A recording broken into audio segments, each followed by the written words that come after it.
guys, and welcome. Why am I so dark? Hold on one sec. Boop. There we go. That's why I'm so dark. G'day, guys. Welcome in. My name's Michael. I'm the Dead Gamer. Welcome to Pathfinder, 2nd edition, Curse of the Crimson Throne, the adventure which features these wonderful and amazing Patreons who support my channel, help me get through the week, and of course get to come and play this cool, fun, and awesome game with us week to week. Say hello to the folks in chat, my lovely friends. Hello. Hello. Hey, look at them all. Oh, it's so festive and so dynamic, and I love it. Now, for those of you who don't know what we're doing, we're playing a tabletop role-playing game. A tabletop role-playing game is a type of adventure in which my Patreons take on the role of characters who are the main protagonists of an adventure that is made and written and created by the lovely folks at Paizo. I, as the game master, take on the role of the NPCs, the story, and the world, using my imagination in order to dole out what actions and consequences occur within the story as our adventures traverse its narrative properties. And then, you know, I clearly do this all by myself. I don't have any help whatsoever from, like, VTTs and stuff. Nope. I do it all myself. And I definitely don't ask chat for ideas. Nope. Never. Yeah, no, look. This is a very interactive chat. For those of you who've been here for ages, you guys know the deal. You know the rub. We love chat. We love hanging out. And we love getting you guys involved in all the goodies, which is literally why we have what the encounter of today is, which is the Paradox Ghoul, because literally Paradox Ghoul raided into us, and I was like, yeah, let's do it. You know, we need a random encounter anyway. So, yeah, fun times. Now, before we kick off, guys, let's take a moment to thank the people who brought us here, and that is none other than our sponsors. Look at that! We have sponsors! These guys here are the amazing people who help bring the Dead Aussie Gamer channel to life, starting with none other than Hero Forge for the wonderful artwork you can see on screen, whether it's my player tokens or the tokens on my VTT. Fantasy Grounds is where I do them. It is a robust and amazing 3D model making program that allows you to bring to life any of the heroes that you have for your adventures.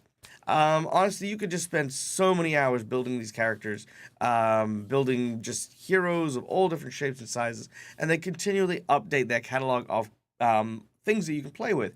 In addition, you can get models 3D printed and sent to you at home. Look at that, isn't it beautiful?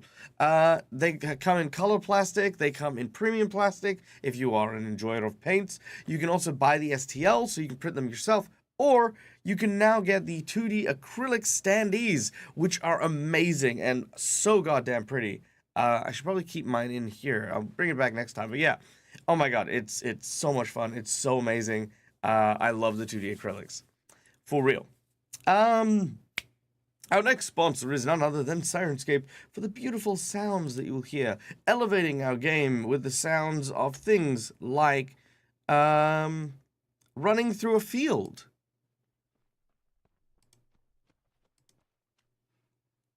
Which I should share with my lovely players here. Hold on. There we go. There we go. Running through a field. Jogging through a field? There we go. Look at that. Oh, there we go. There is sound. Boom. And then if we wanted to, we could add in the sound of a dark wind blowing through the corn here as they're moving through and breaking corn as they're running. And then they hear the sounds of a creature roaring behind them. Apparently, chat is not hearing any of this. Not hearing any of it? I'm not hearing any of it either. Ah. It's the sounds of Ohio. Oh, I'm hearing it. Hold on, let me. It's very subtle. Yeah. If you give us the beast that roars, perhaps. Okay, let's try that one. This one is the sound of. Hold on, where is it? Spooky ghosts.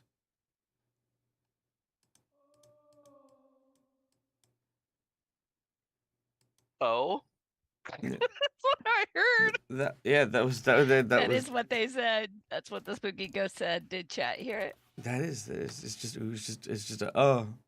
Yeah, what's up? There it is.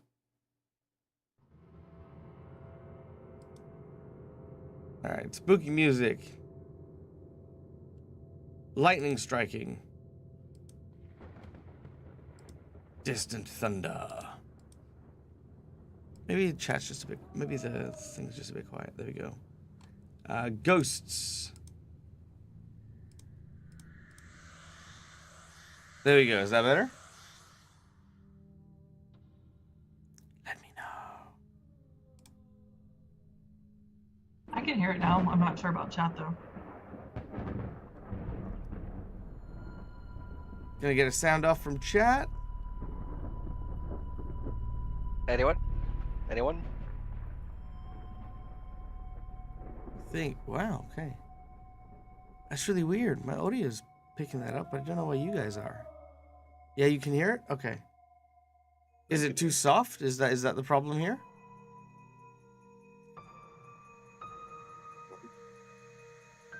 It's good for us. Yeah, good for my players. Is it good for the chat?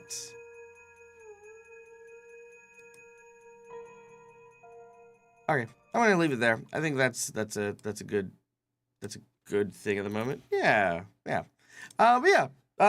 My technical skills is no impact on however, the amazing sounds that you can actually get to use and to build up your scene and build up your ambience, for your games, at home. So yeah, check out Sirenscape. You can get the Super Siren package, which is like a yearly subscription, and you get the whole sound set in one big go, which is, always freaking amazing. And lastly, we have our VTT of Choice Fantasy Grounds for the lovely things you see on the screen here. We do have a large collection of wonderful map makers and artists who help us with the show. Feel free to go to their Patreons and check them out as well. My two top favorites, however, I will say, are Neutral Party and 2 Minute Tabletop. Freaking amazing map makers over there. Hey, a bitter bowl raid from the Dutch dungeons. Welcome in. It is so good to see you. Thank you so much for stopping by. For those of you who don't know, my name is welcome to Dead Aussie Gamer. We're about to play some Pathfinder. Bring yourselves in, cop a seat, relax, unwind. For those of you who it's not some bullshit hour in the wee hours of the morning, and enjoy. Come hang out. What were you doing? What were you running? What are your highs? What are your lows? What's going on? Tell me all the things. Also, if I'm losing my voice, yes, I am. Playing some Baldur's Gate 3. Nice. What act are you in and what are you playing? Let me know. Okay. Well, now with the sponsors out of the way, let's meet the people who really help bring this show to life. And that is, of course, these amazing people and the characters they play. I'm going to leave you in their lovely and capable hands while I go quickly grab a drink before I destroy my voice in today's show. Let's start, of course, with none other than the incredible and wonderful gunslinging, rooting-tooting nobleman, Padrig. And I will get off mute and talk. Hey, yes, I am Padrig. I am playing a spell shot gunslinger. I was going to go to college to become a wizard, but I was framed for murder, got kicked out of school, got kicked out of my family, disinherited, decided to take up guns instead of magic and focus all of that latent magical power into the guns, magic bullets, all that fun stuff. Now I shoot things with these guys and try and help the city out. And Holly, you're next. Hey everybody, I'm Malikissa and I play Holly. Holly is a fairy noble who, when her parents told her she had to get married, decided she was just going to leave because she didn't want to have anything to do with that. So she decided to pack up all her stuff and have an adventure just like all the books that she read, along with her husky Penny. So she ran into these folks and they've pretty much been running ever since then. She does have a really good heart, but occasionally she makes very rash and bad decisions. And one of those decisions was to become a cleric of Asmodeus in order to save some orphans. And Quinn, on you. Hi, I'm Air Genasi. I play Quinn.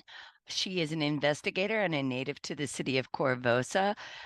Together with this ragtag group that she managed to hook up with, they are on the trail to unravel a plot involving the Queen. Turning it over to Dante.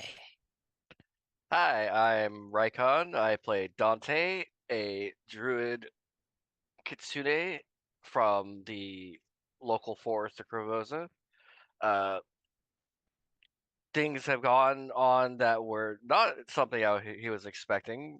One of which was having to save the city from a blight, essentially. I'd probably say the influence of a tyrannical, ghostly dragon that is trying to use a crown in order to take over an evil despot who murdered their murdered their husband and tried to destroy the city through the means of chaos, plague, and overall dissension of the public order. If I Yeah. were to put it in only a handful of words, you know. And now we are making our way to Karamaga to talk to the. Oh wait, no. Skull. No, not Karamaga. We're making our way to the Skull Cinderlands, Clan. yep.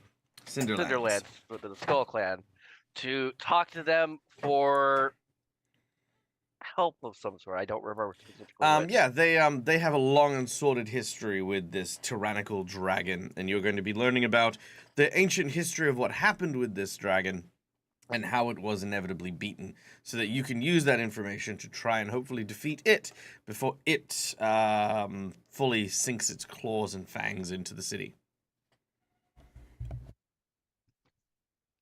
On to you, Agnes.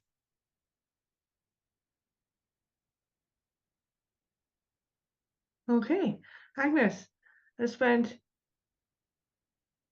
most of her adult life is in Korvosa. She's raised her daughter there. And she's a psychic, fortune teller, and she did what she had to do to raise a daughter. And then disaster struck the city, and she kind of inadvertently got involved, and then got involved on purpose because, well, somebody needs to. Yeah, and this is where she's found herself now ripped away from her city and traipsing through the wilderness. Again, not what you expected. Oh, that's Sure, true. whatever. What did you expect? What did Agnes expect? I mean, she only went out to do some shopping originally, so she was expecting a loaf of bread, sorry, some milk. Now she's Go on a riding in a date. picnic basket. That's true. You are in a picnic basket, so you know. All right, and last but certainly not least. Hi, I'm Marcus. I'm playing Merc, the skeleton champion, formerly a crusader from the city of Canabres. He was in Korvosa and was a friend of Marcus, the guy who died there from the Queen going insane. Mm-hmm. And Merck's got through some stuff and is currently suffering through an existential crisis. And now he's just trying to set things right in the city. Beautiful. All right. Well, thank you everyone for that very detailed description of your characters.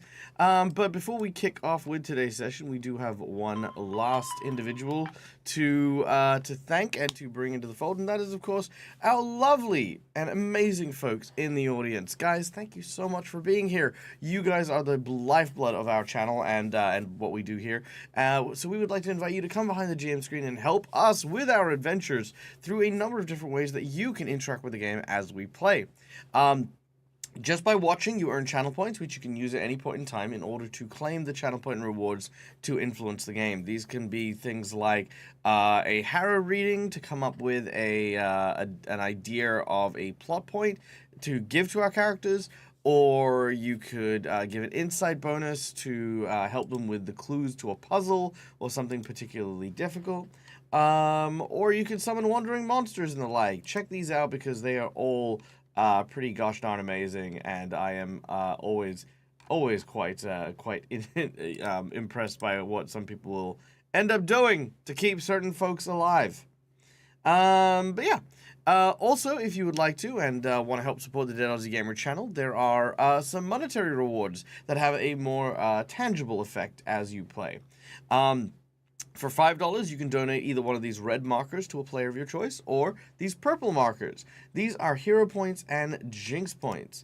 Hero points can be used to stave off death, petition the GM for stuff that isn't necessarily in the rules, to have my heroes roll with advantage. Yeah, just a bunch of really, really useful things that'll help them on their journey. Jinx points can basically be used for the opposite, where I can use the jinx points in order to counter hero points, make things more complicated, or have my villains roll with advantage. We then have the $10 donation, which I will draw from a deck of cards, either a heroic action, which you will assign to a player of your choice, which these heroic actions, like the one that McClover has just done for our lovely Agnes. Agnes, dearie, Yes. can you pick a Yes, number between yes. 1 to 5? 2. A two-way. 1, 2. Your heroic action is Cut Through the Fog. Play before you attempt a will save. You automatically succeed without needing to roll. You gain Stupefied 1, which lasts until the next time you get a full night's rest. It's pretty good. That's pretty good. There's some pretty nasty will save stuff, so that's actually a very decent trade-off there. So there you go. Cut Through the Fog.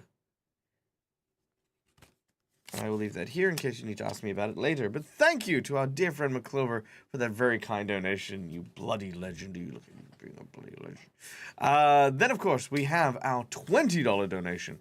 Oh, sorry, no, I forgot the other thing. So, if you don't want a heroic action, however, a $10 donation may also acquire you, instead, a plot twist, which are a series of plot twist cards, like Pride, for example, or Something Has Been Lost.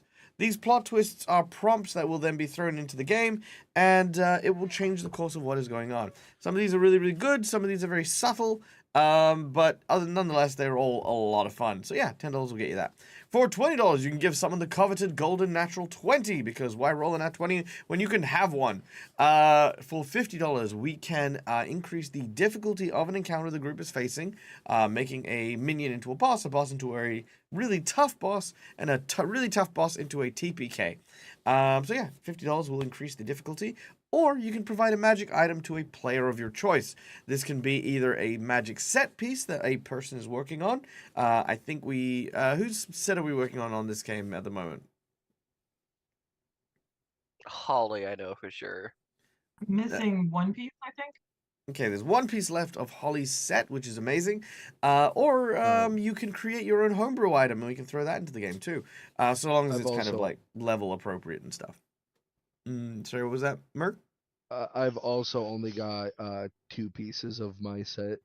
Oh, there you go. So we have the Crusader set and the Shadow of Anko set, which are a set for the Shadow Fae and a set for, like, you know, heroes and champions and stuff. So yeah. Lastly, we have the secret menu item. The secret menu item is a generous $100 secret menu item that only gets brought up at the start of the show. It comes with a massive, massive thank you, because it's a huge support of the channel and everything that we do here. Last time we got a wagon, which was very surprising. It was a magic construct which took the appearance of a picnic basket with 2 noteworthy magical coachmen, which are 2 bears, one's in a hat and one's in a tie. If you get the reference, then you are awesome. Today's secret menu item is a little different, because our heroes, let me just check my map here to make sure that I'm not lying to you guys. Let's see, there we go. Is that the map? There we go. All right, so the secret menu item is this. As our heroes are continuing their journey, they are going to head to the town of Abkin. Now, Abkin itself is kind of like a river port town, a river run town, fraught with dangers and perils, but also some rest and some relaxation. I will take our heroes on a spa day. there is a whole adventure that I've got set aside for a small side quest that involves our heroes taking a trip to a local sauna, soaking their bones, getting a bit of relaxation in, but also a little bit of fun action and adventure stuff that'll happen there. The end result is our heroes will, of course, get some magic bonuses in very similar fashion to a hero's feast, but also there will be a very unique type of very unique type of encounter that our heroes will end up facing, which I'm very proud of. I'm very proud of that particular one. So yes, that is the secret menu item. There you go. All right. I think that's it. I think we're good. We good, right? Let's go. All right. And we have another donation, a $50 donation from none other than Marcus the DM, who is purchasing a magic item for Merc's last crusade item is a shiny new... Sadly, it's not a shiny new longsword. There is your set's already been built, my friend. But what items do you have from that set at the moment? I just have the armor and the shield. Armor and the shield. Okay, so the next item you will find, which I'll say, actually, this is kind of good. This is now embedded in the troll that you are fighting. The next magic item that you have is the banner of the Crusader. So it is literally a giant flagpole that is currently stuck in the body of this troll. To acquire it, you need to defeat this troll. Sound good? Okay. Sweet. Okay. Let me also throw this here. All right. Well, without any further ado, ladies and gentlemen, boys and girls, let us return to the lands of Galarian. Now, our heroes are journeying across the land to head into the Cinderlands to try and seek out the Skull Clan of the Shoanti tribesmen, to try and find information that may help them defeat Queen Iliosa, or at least help wrest her from the grasp of the evil dead dragon that is trying to take over her position. Along the way, many dangers and perils have encountered our heroes, but none so dangerous as a large troll that is lumbered from the darkness. Mercutio, our champion, has stepped forward in order to try and confront and defeat the troll. And after slaying it in quite a quick and prompt fashion, Mercutio celebrated, perhaps a bit too soon. When poking and prodding the corpse of his freshly made kill, it awoke and grabbed hold of him. Upon investigation, a severe and nasty bite mark lay upon its shoulder, a ghoul's bite mark. And as the teeth of the ghoul tends to be, the troll was infected and raised as a ghoul itself. And now with Marcus within its reach and within its clutches, we return to today's game. All right, we're going to go into another initiative here as we flip that, starting with Dante. Now, Perfect. all of you guys have been awoken by Padrick, and you saw the troll go down, but you didn't see. You haven't. I mean, it's up to you as to how you feel at this time of night. If you're like, yeah, you've got this, and go back to bed, or if you go and fight, it's up to you. I will be honest, Holly's gonna see the troll go down and she's gonna start heading back to go back to bed. Yeah, Dante is like, it just went down, but the thing is, like, it went down a little too easily. He's a bit cautious. All right, you have 3 actions in combat. What would you like to do?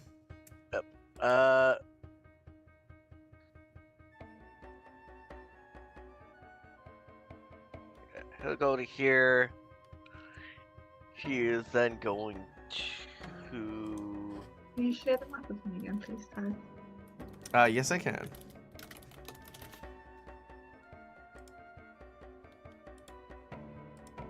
What else does this do again? Ah!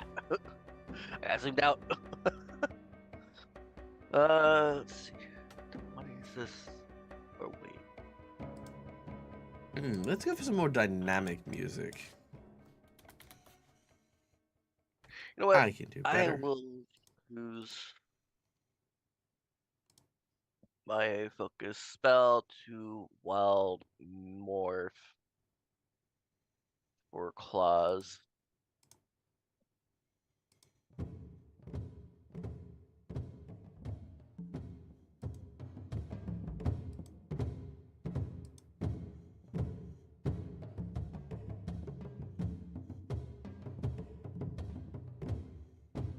McClover, thank you for the $15 for a hero point for Dante and 2 hero points for Merc. I think that locks all our bases. And then it does. Yeah, Dante is gonna wild morph for claws.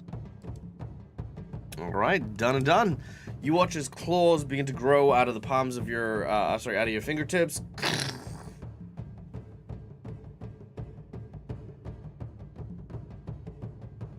And your that will be third all my action? actions. That'll be all Oh, my actions because that's 2 actions Oh, to it's do 2 the actions. wild morph, all right. and then I moved up. Okay, not a problem. Which then brings us to our next initiative person, which is Padrig.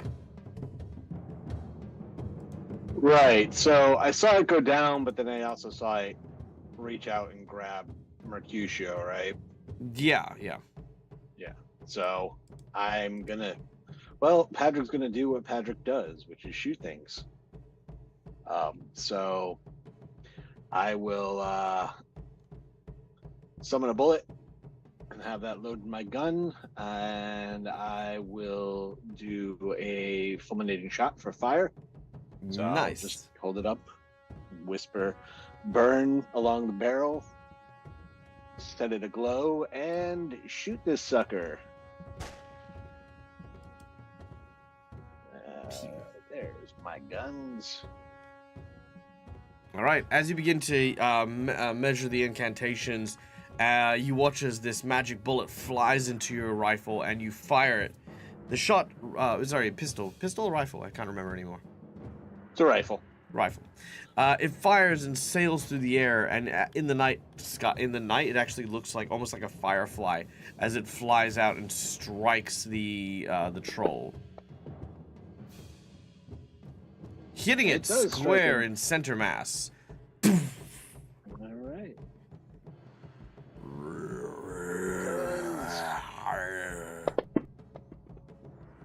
Stuff. Boom! For 29 damage. The troll has a small burning hole through its body, and you can see like little fiery wisps and smoke coming from the bullet wound. Nice. That's it for me. All right. Mercutio, you're up. Correct me if I'm wrong, but last session it made an attack against me, and I was paralyzed because of it. Let's have a look. Ooh, actually, yeah, you're right. You were. Let me have a look at this real quick. Because I remember you asked me if, as a skeleton, if I had immunity to paralysis, and I do not. Did we get you to make the save? Yes, and I failed. All right, let me just double check. Your body is frozen in place. You have the flat-footed condition and can't act except to recall knowledge. So your full round action would be to try and shake off your paralysis. I will try that. All right. Fortitude save, por favor. Easy. Nice. All right, you do manage to shake it off, but that is your full turn to shake off the paralysis and free yourself. As your body has stiffened and become, kind of weaker, you kind of start to shake a little bit, and you do manage to pull yourself into being able to move. However, it is then the troll ghoul's turn. But before we do that, we have another donation. Guys, I'm trying to run a game here. You're gonna make me cry. Thank you so much, Schoolie Eye, for the donation today. We have 2 jinx points for Dag, a natural 20 for Dag, and 3 plot twists. Holy hell. Thank you so much. I'm going to make such good use of it. Oh, you are going to rue the day, Mercutio. Rue the day you crossed my my troll. That 3 plot twists or the 3rd plot twist? The 3rd plot twist. Third. Okay. Could say 3 plot twist sounds excessive. One Like a can plot Mobius strip. One can never have too many plot twists. All right, here we go. The plot twist for today, as I shuffledy, and 1, 2, and 3. Oh, interesting. Okay, I don't know how I'm going to do this one, but I'm going to give it a good go. Is parting of ways is our plot twist. Parting of ways. Okay.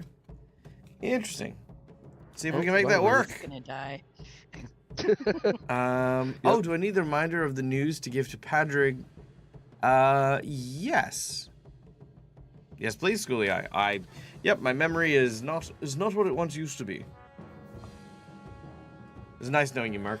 Yeah, yep. All right. Yep. So, I'll the be troll ghoul. fine. The troll ghoul is going to start by attempting a grapple check. Reaching out for you.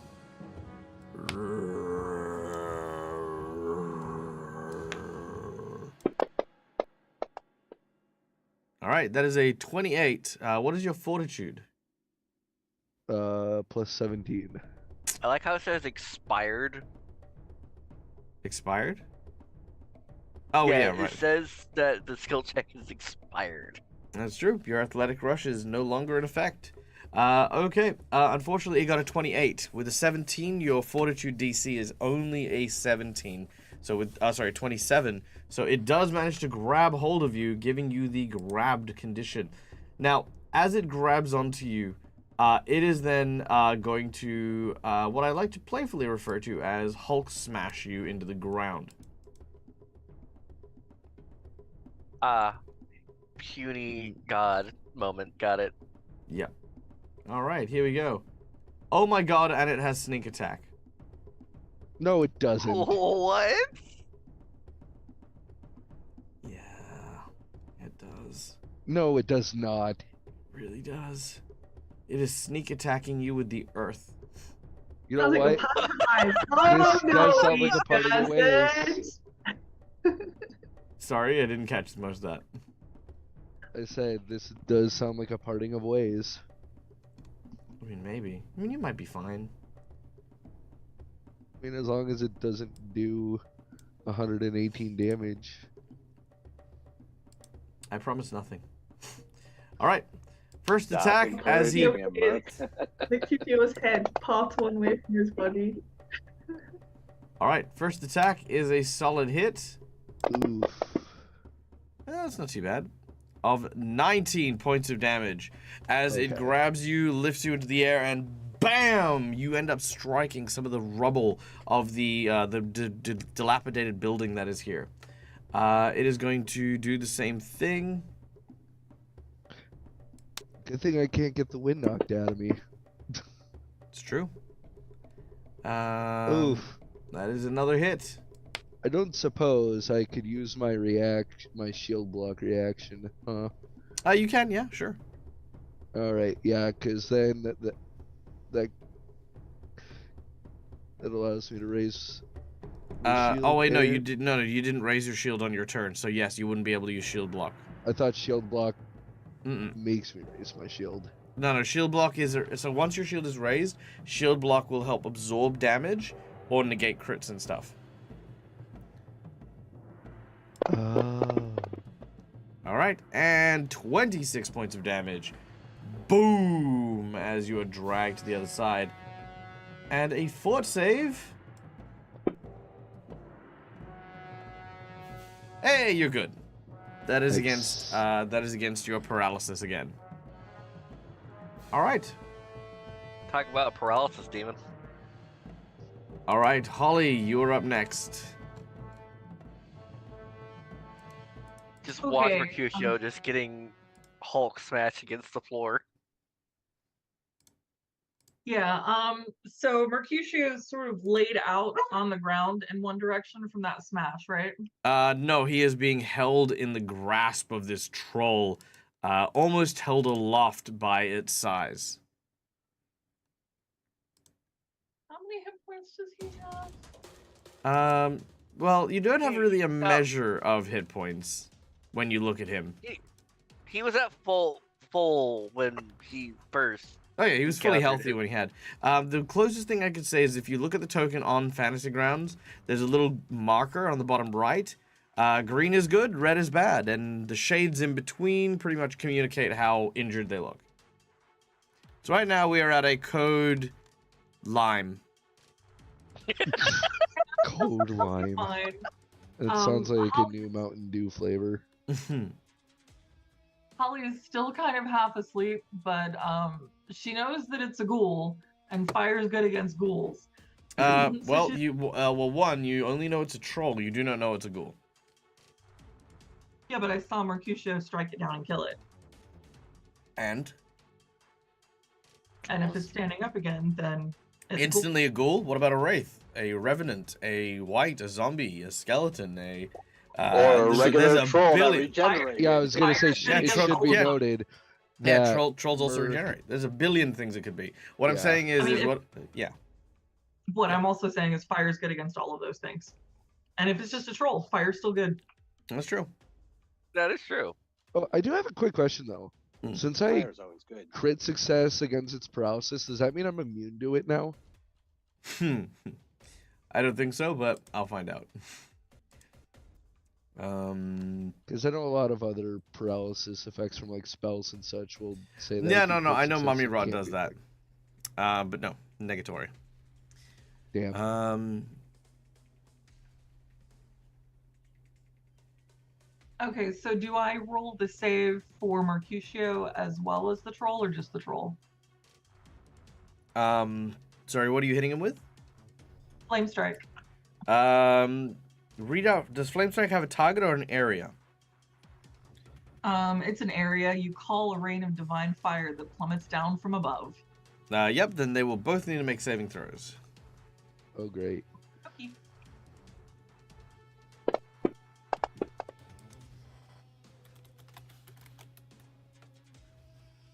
All right. then- The ghoul takes half damage, as does Mercutio. Drop the damage onto the two of them. As fire burns down. You drop it on one and then do it again on the other. But that's two different kinds of damage, is that? Oh, then drop it in chat. I'll have it myself.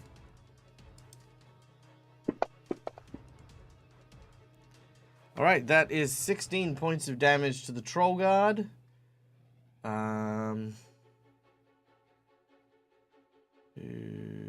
Yep, that's fine. So 16 points of damage. No, only And- said fire. It's and also then- fine. 16 points of damage to Mercutio. All right, done and done. All right, and then she's gonna stay on that bridge, but she's gonna move to get like a better view. All right, done and done. As we go to Agnes.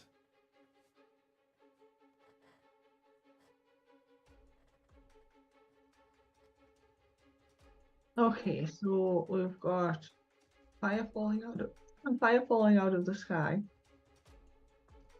Mm-hmm. An angry troll. Mm-hmm.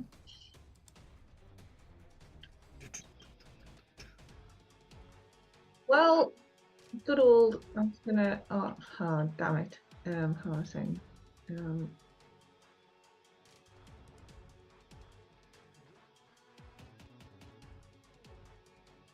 Okay, well, nice. Okay. Alright, have yourself on pointer there. So I'm gonna pick up a rock. I'm assuming there's some nearby rocks or large branches in this wilderness area. Yeah, super easy to find a couple things here and there. I'm just You looking could at the also range. throw the pie at it. No, so I'm just gonna get within 30 feet. I think that's about 30 feet. And yeah, I'm gonna pick up a rock. Well, not me, but the rock's gonna float up in the air and attempt to smack the troll in the side of the head. All right, Damn that will unfortunately miss the troll as it whizzes past him just onto one side.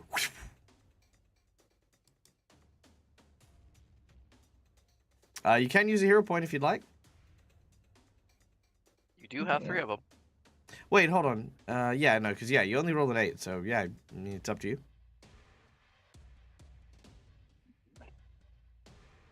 That's one. Right here. Or you can burn that nat 20. Oh yeah, I've got hero points, haven't I? I'm trying to see the screen. Yes, Yeah, you got 3 of them. Oh no, I'll use a hero point. Definitely. All right, hero pointing it up. Hey! All right, If it's a rock, it'll be bludgeoning damage. nice. All right, the rock flies out and 22 points of damage. All right, which then brings us swiftly over to Quinn as she watches Agnes use her telekinetic projectile to launch a rock into the side of the temple of this giant troll, who still has Mercutio grabbed. I'm pretty impressed with the whole telekinesis, but I draw my crossbow. Mm-hmm. I'd like to devise a stratagem. So I'll roll to see. All right. For the folks playing at home, devising a stratagem is a skill that investigators get that allow them to roll a d20 in advance and potentially use that for their next d20 roll, which you rolled an 8. You do have a hero point, so you can use it on your devise a stratagem if you'd like. Oh, did it show up? Okay. Because I was like, it just sort of like fell out of my hand, and I'm like, it didn't seem to show up. And so I rolled again and got much better, but all right. I will use my hero point. All right, let's see it. Make the roll. All right. That's better. Okay. 13 is your devising stratagem. And that hits or no? I mean, Oh, do you get to know that in advance with your devise a stratagem? hold on. Let me go read.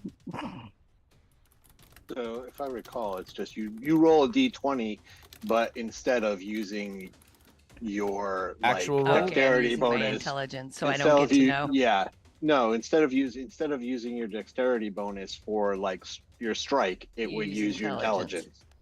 So it would be a 13 plus the 19, so you would get a 32 if you were to strike at it. Right. Yeah, So but that's the what I'm asking is, does that hit? Yeah, okay, so to be clear, devise a stratagem is an action. So you're taking an action to use devise a stratagem, which only gives you the roll and what the result is, right? Okay, well, I think that hits. So I'm going to go ahead and go and use that. To make your hit. Yep, But brilliant. Right, but I don't know whether or not it was successful, so I can't use my strategic strike. Well, no, you can't because that's. Oh, well, yeah. Well, I mean, you can use strategic strike if you'd like to, for that. If that makes sense. Yeah. Okay. So in fact, that will hit, which is awesome. And yes, it is a regular hit, so just deal your damage. Now the reason that it happens this way is devise a stratagem is not an optional thing. So if you do roll low, you can choose to not make your attack that round to avoid having to roll whatever the. Or use that low roll. Right. That's Use it. Right, got it. Which could have been a critical miss. Yeah, it could have been a critical failure. Right, understood. All right. 22 points of damage as your crossbow, bam, strikes the ghoul in the body. This creature is obviously dead, but it is slowly being pulled apart by our team's onslaught of attacks. Now, before we get into the next thing, I just want to kind of go over a couple of strategy things with devise a stratagem. So the advantage of devise a stratagem, because a lot of people tend to think it's I get to roll in advance, and then if I don't roll high enough, that kind of sucks. The way it actually works is, imagine, if you would, that Devise a Stratagem is about rolling your attack roll before you actually get to make your attack. And in doing so, you find out in advance whether or not you hit or miss based on, I'd say hit or miss in terms of, like, if you roll a 1, you're like, oh, I'm about to fumble. You can then choose, instead of fumbling, to move around and maneuver for a better position in the next round. Or try for something that isn't going to trigger or use that natural 1. So when you roll high, you want to obviously lean in and use it to your advantage. If you roll low, you want to pull back. Which is why you don't know the result, only the result of your dice roll. But yeah, it's a really cool ability. It's kind of one of those things you have to take a moment of, because like in a lot of war games and stuff like that, if you win initiative, you go second in the turn order. And a lot of people are like, well, why do you do that? It's because you have the privilege of choice to be able to react to their actions, to be able to make your judgment to take a better position, which is cool. And I do love that. Yeah, Sherlock Holmes mentally playing out the fight and predicting it. Yeah, very much so. Strike to the side of the temple, discombobulate, yada, yada, yada. Yeah, love that. All right, Dante, you're up. And we're gonna move up right next to Mercutio. There is a wall there. Oh, there is a wall right there. Well done. Can't go that way then. My plans! And I'm a druid, so these are plans of my sandmen. Foiled by a wall. Well, if that is the case, I will instead use Forbidding Ward. Okay. Targeting both the troll and Mercutio. Mercutio gets a +1 status bonus to AC, saving throws against, and gets to target enemies' attacks, spells, and other effects. All right, you conjure and cast Forbidding Ward. There you go, so you can see what it does. All right.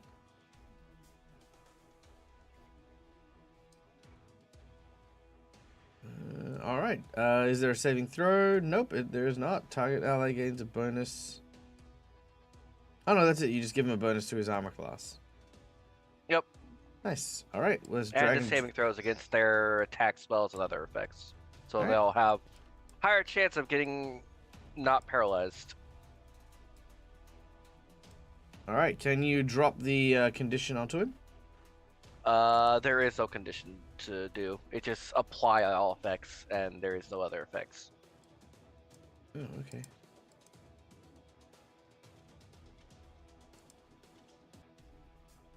Is that not what Okay, fair enough. All right. Done and done. Patrick, you're up next. He just has to manually add like miscellaneous on his combat for AC. Yeah. Oh, no worries. It's +2, you said? +1. Says Plus I don't one. have access to 6th level spells yet. Alright, not a problem. All right. Well, shooting it with fire bullets worked last time, seemingly well. So we're gonna do that again. Summon the bullet. Fire fulminating shot. Barrel glows, and we take aim and Dodge. Hey, he dodged. Yeah. But I'm does gonna he hear- if Patrick gonna- used the hero point? I'm gonna hero point that. Are you sure? Yeah, like you really don't just want to like let that one slide and hit the wall? No, I Okay, don't. fine. All right, do the reroll. Let's see what happens as you fire yet again from your Giselle. Oh, it does even worse. That looks like a miss. All right. Don't want Yeah, the that's critical a good miss at least. Jeez. That's true. That's true. Yeah. I mean, you do have the natural 20, which I am obliged to tell you. Yeah, I know. I'm gonna hang on to that for now, though. I'll just miss. All right. Mercutio, you are grabbed, not paralyzed, and you are being clobbered. what am I able to do while grabbed? Pretty much everything. However, if you make an attack or anything of the sort, you can only do things that you can use weapons you can only wield in one hand. Well, luckily I have a longsword. You do indeed. I'm going to stab it in the eye. All right, go ahead. So, I don't know how to switch it from slashing to piercing, but it will be doing the piercing damage then, because Sure, I'm not a problem. stabbing. I didn't roll it on the troll, but that's a 31. 31. A 31 will hit. All right. You stab it square in the head as your blade penetrates its skull through its eye and comes out the other side. The troll. So that's 14 piercing. Mhm. And then, you know what?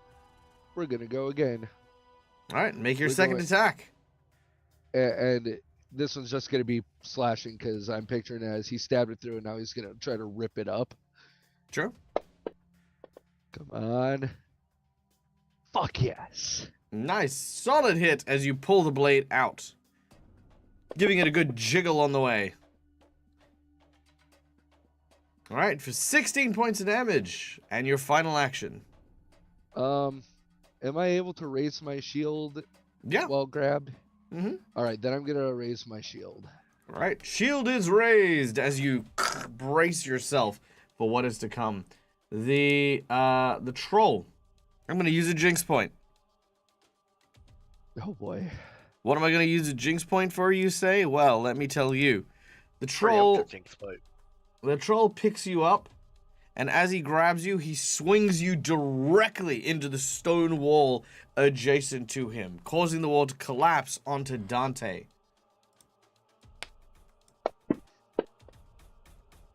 Ooh, that's a miss. I'm going to use another jinx point to reroll that. Oh, I don't like that. Okay. You also have a nat 20 I down. I'm do have- obliged to tell you. Yes, that's true. I do have a nat No. 20. All right, chat, let me know. Should I use the nat 20 here? Should I use the nat 20 here when I use it? It could be good. It could be bad. I mean, what do you guys think? Is it well deserved? Also, really quickly, a quick, warm, and lovely shout out to our dear friends Arkenforge. Good to see you. Long time. How have you been? Hope you had a safe Christmas and a happy New Year, and I hope all the team at the wonderful people at Arkenforge are doing well. I hope you've been playing all of the games and doing all of the cool stuff. It is always a pleasure, my friend. There. Yay. Seems like a fun and interesting event. The Harrow says yes. Ooh, we've got 2 yeses. I'm not hearing any No. no's. All right. Oh, no. Oh, we have 1 no from Marcus as he pleads for his life. I object. All right, here we go. A critical hit. Cinematics warrant it. Well, Merc will finally get to see his wife and child again. Oh no, you're going to hell. Okay. As you swing Who knows? around, Maybe they're in hell. as it swings around, 39 points of damage. Now can I use my shield block reaction? Sure, yeah, absolutely. What do you want to do with it? Well, I guess that means that my shield takes any remaining damage, possibly breaking and destroying. I'm pretty sure it'll be destroyed. Yeah, it prevents me from taking any damage. How up much to damage does it prevent? Shield's hardness. I do believe that the shield is only a wooden shield. Oh, great. So, its hardness is 5. All right, you avoid 5 points of damage. And then the shield takes the rest, and that's 20. Yeah, my shield's fucked. Yeah, you also get a crit card. You do also Why? get a crit card. All right, pick a number between 1 to 5 for your crit card. Why do I get a crit card? Because you crit. Oh. They right. crit on you. Dante's like the don't we have homework 3. teacher guy? Oh, it's Schooly Eye in the chat. 3.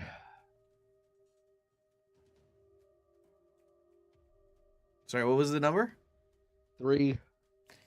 3. All right. Bludgeoning. Momentum. He gets a +2 bonus to all his attacks for the round Oh, wonderful.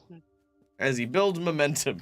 So he swings that out. Now, Dante, I need a reflex save from you, please.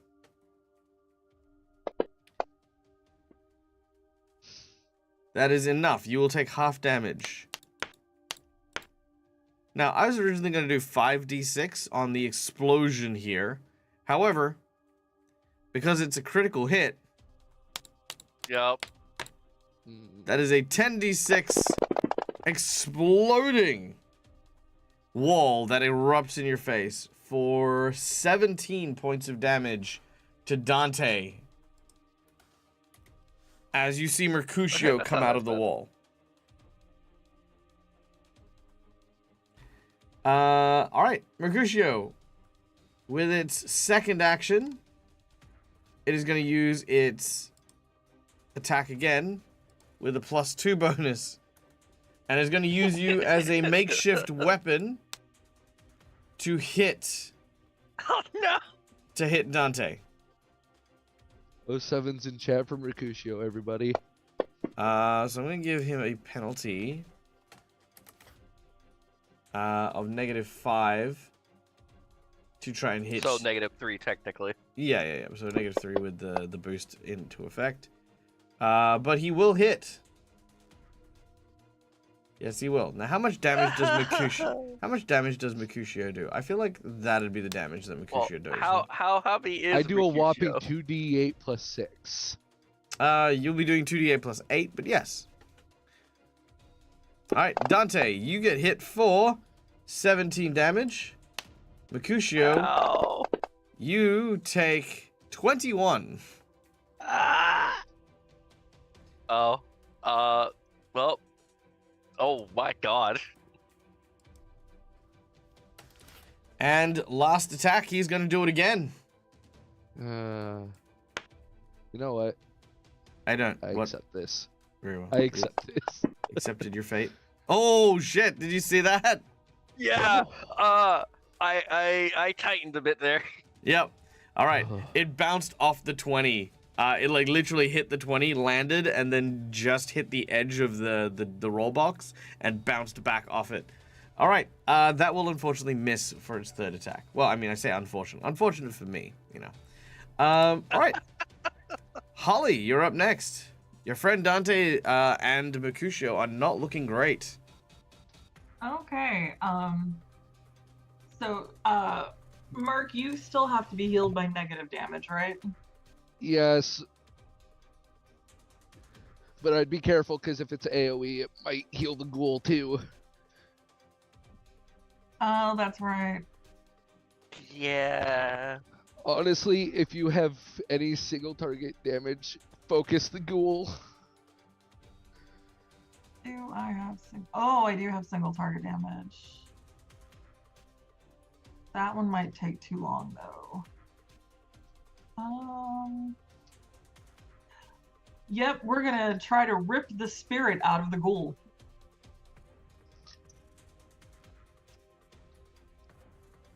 So we're doing this Okie dokie. again.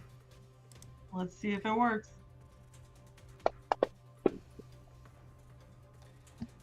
All right. He saved for half damage.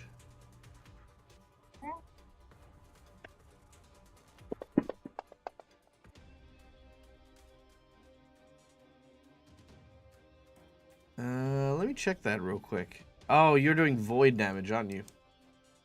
Yep. Let me just check something real quick. To see if it's affected by void or not.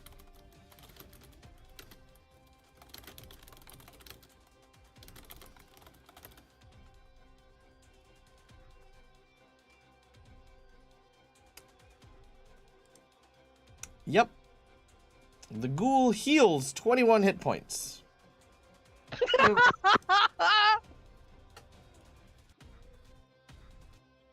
Okay. he saved. Shouldn't it be half healing? He did save. He doesn't need to save. Okay. Sorry, Merc. I gotta do damage. My last 2 actions. I'm gonna flame strike again. Oh, is that one action as a spell? It's Yep. okay. Yep, It nice. targets a single living. Very nice. All right.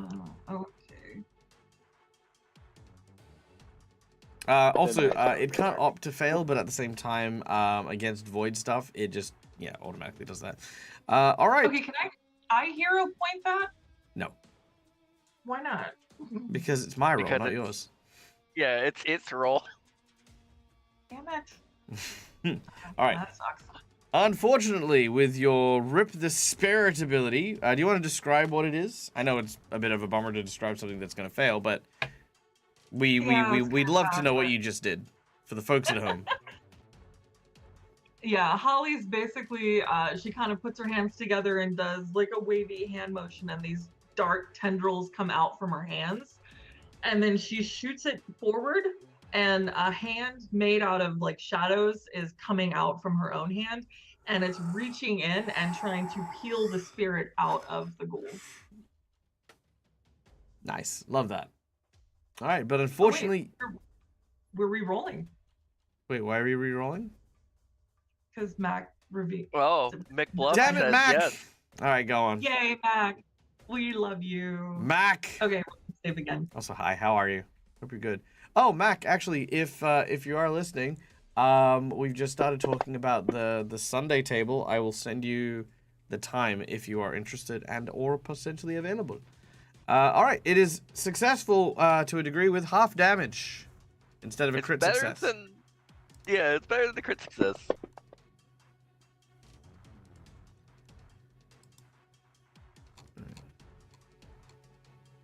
Okay, I got some damage done at least.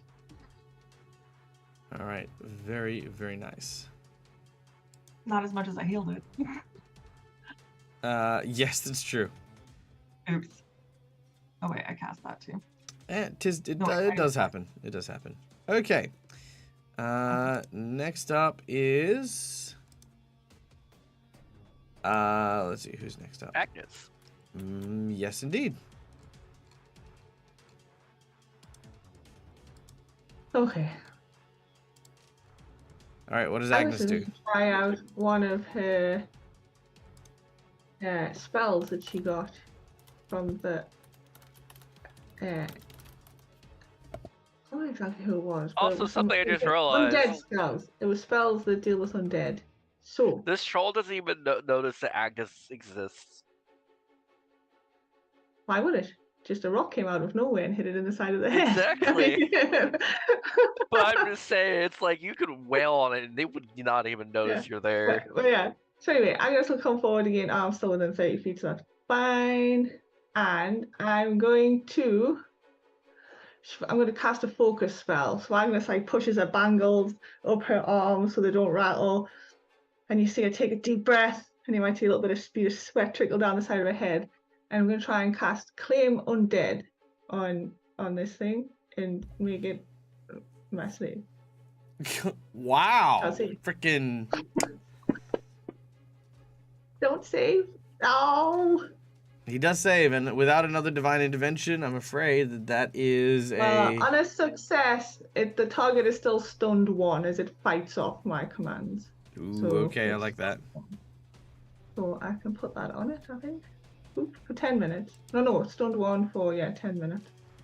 Wait, hang on. Let me have a look at the spell again. It should only be with her 1 round. Unless it has to make the save. It says duration 10 minutes, but I I think feel like that's probably Dante's the trying to buy total. time for the divine intervention to reset. No, I'm just like, Yeah, I think the duration of 10 minutes is probably the control thing. Yeah, I'd definitely say that. It just says duration 10 minutes. Because stun removes an action, so if it didn't, it'd just be, yeah, you made the save, and then you're slowed effectively. It just says target is stunned 1 as it fights off your commands. Duration Yeah, of the so spell. unfortunately, no, that will not work. You do have one more action, though.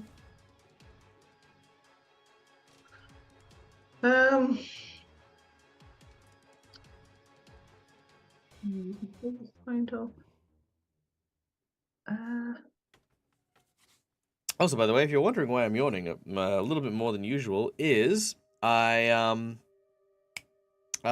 were doing our session for our 0 other for our action, new she's campaign gonna- yesterday.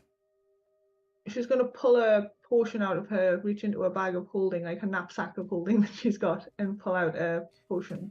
Well, it's not a Done. healing potion. It's a undead healing potion. Ah, very nice. All right, you recover a healing potion and now have it equipped. Quinn, you're up next. All right. I will devise a stratagem again with my crossbow. So Mhm. that'll look like let's see what it'll look like. I think that'll hit. So I'm gonna go ahead and take the shot. All right, make your shot. Well, that was it. The 33 was the shot, and the 24 would be the damage. Should it be successful?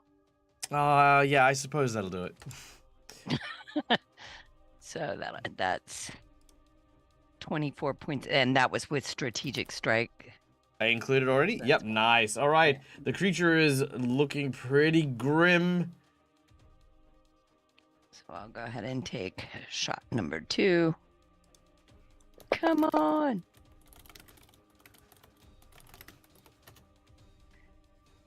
And since this is not under any kind of, I mean, like, I don't think devise is strat. Yeah, it's just the one thing. So this is a regular one, and if that hit, does it hit? Do I roll damage? It does not hit, unfortunately. Okay. Alas, that's all for me. All right. All right, then we go to the top of the round. Dante. Dante is going to make a spike of cold iron come up from underneath the troll. All right. The spike comes up. Wow! Damn. The chances of a nat 20! Oof. That's awkward. Very, very awkward. Yeah. But no, Well, is Mercutio close enough that I can attempt battle medicine on him? I need to check on battle medicine.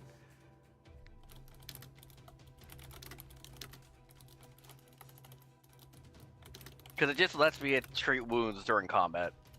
Mm-hmm. And what wounds would you like to treat on a skeleton?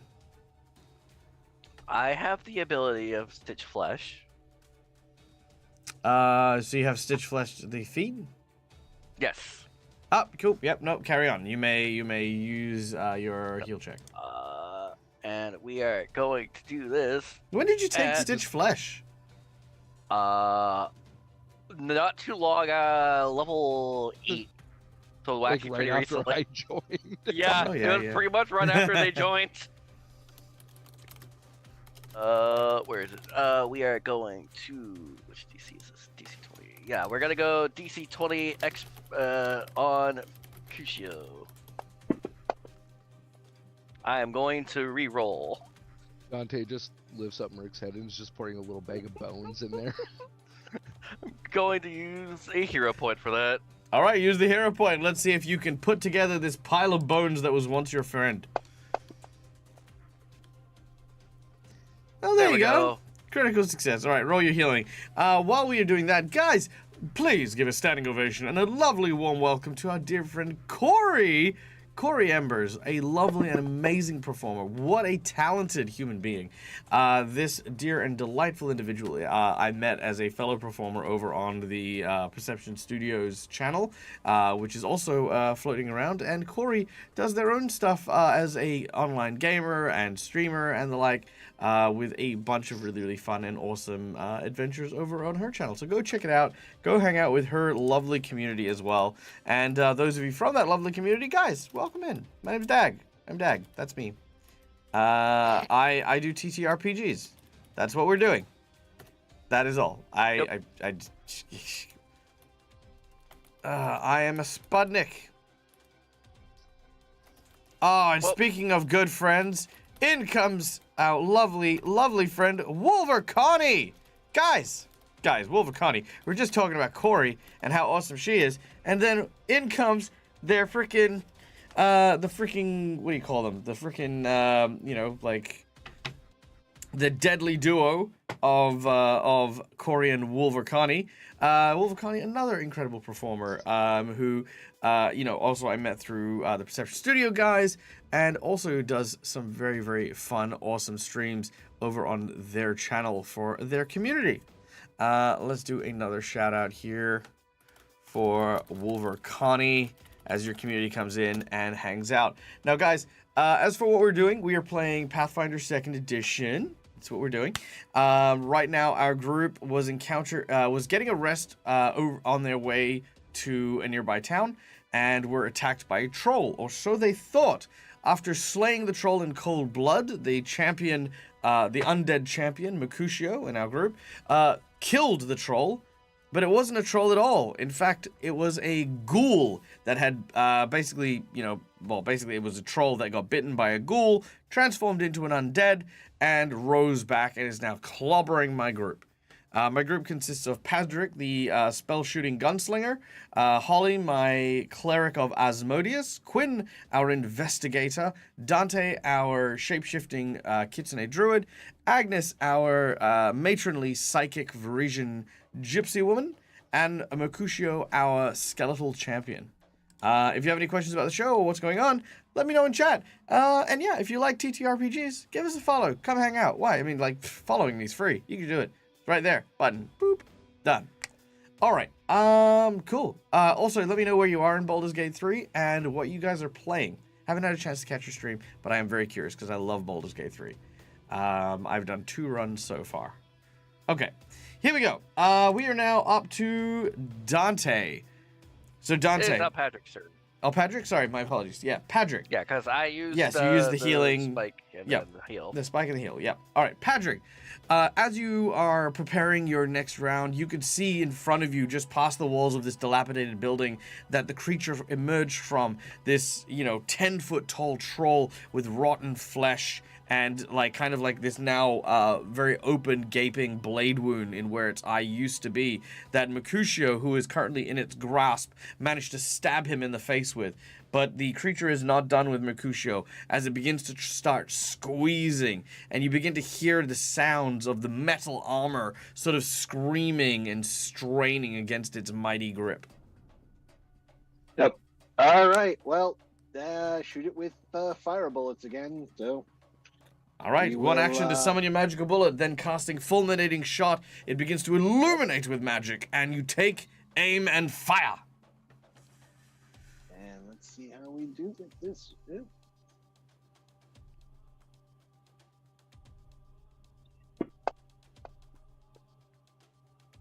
Nice, a There we solid go. hit. There's a hit.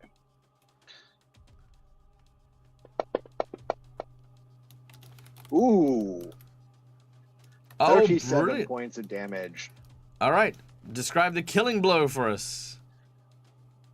So, Patrick, having seen this troll, ghoul, whatever it is, using using Mercutio as a makeshift weapon, as you notice, he did spot the slash across his face, and he takes aim at that wound, fires straight through it, and a burst of flame blows the side of his skull out, Nice. singeing all around. All right, the creature's head explodes and it falls down and lands as a lump of rotten flesh. And you are now out of initiative. All right, we're going to presume that you guys are going to rest up and heal up and all that other jazz, but feel free to interact with the scene as you would until we continue our rest cycle for the evening. Do we need to pick bits of Mercutio out of the wall? Yeah, you look around and you can definitely see bits of Mercutio's bones like lying about the place, and it's like you know, you grab his arm and you're like, okay, I think it goes here, and it's like the world's most complicated jigsaw puzzle. Well, You don't need to treat well- again. You don't need to treat wounds. We're just going to go into a roleplay scene. Yeah. All right. I was just A- seeing how it was gonna go. I was like, oh, As soon as they're done putting me back together, Merc's gonna slowly push himself to standing. Um, does he see the banner? Yes, looking at the troll, you do see what seems to be jutting out of its spine, a large pole with a symbol emblazoned on the back. It begins to fly in a very heroic kind of way, weirdly, and it depicts the image of what looks to be a brilliant blue framed sky with the symbol of a silver raven in the middle. Do I recognize that symbol? Yes, it is the symbol of the silver ravens. Okay. No, I know, that was just Uh, teasing. So, the Silver Ravens are actually a very notable band of freedom fighters. They specialize in overthrowing evil despots, freeing slaves and those who are oppressed. Yeah, that's the Silver Ravens were a society that came about from the lands of Kintargo, and many believe them to also be a serving or acting army who work on behalf of the goddess Milani, goddess of freedom and liberation and stuff. Merc will approach it and grab it. All right. As you grab it, you feel a swell of energy running through your body. Whilst holding or in possession of this banner, your character may, once per long rest or once per day, may use. Actually, no, let's use the system that's there. You can use one of your focus points in order to cast freedom of movement on a target within 30 foot of you. Oh, neat. And is Oh. this like considered a weapon, or is it just straight up? Neither. Just an equipment you just carry around and have on your person. Okay. Sweet. Man, that would have been really useful to have before that ghoul grabbed you. Right. All right. Anything else? What I'm really Um, curious about, though, really is, I mean, I know trolls regenerate, but they generally don't come back to life on their own. So, Are you asking whether or not it's really dead? Because I was wondering that too. well, more if the thing that brought it back could still be in the nearby vicinity. We should definitely keep a watch out. I don't know how long. I mean, we'll examine the body. Do we notice the ghoul bite and notice it as what it is, or? You do notice the ghoul bite, and you do notice. Well, I mean, again, more you've just inferred this as you afford it, but for the most part, you look at it, and it seems like the bite's reasonably old. This creature, maybe was bitten a few hours before it actually showed up, staggering into the camp. Right. I mean, trolls. I don't know. I'm just guessing here, but I it may not have been close. Given that how tough trolls are, I would feel that it would have fought off whatever turned it longer than something that is not a troll. Still, we should be on our guard. Maybe sleep in the wagon if we can, so that we can turn those flames on should whatever turned it come wandering our way. All right. I think sleep is a fantastic idea, and let's go do that now. Holly is Yeah, just I've gonna already gotten into the wagon. All right. You head into bed and wander. Your dreams are fraught with concerns and visions of your tumultuous past. You can see that the queen overtaking the kingdom, your allies and friends being forced into subservience to the Grey Maidens from back in the city. It is a restless night for everyone. Now, as you awaken and begin to pack up, preparing to continue your journey to Abkin. Is that what it's called? Abkin? Yep, Abkin. There is a horse that rides in the direction of your camp. You hear it as it approaches. As it gets closer, it seems to be a postal horse.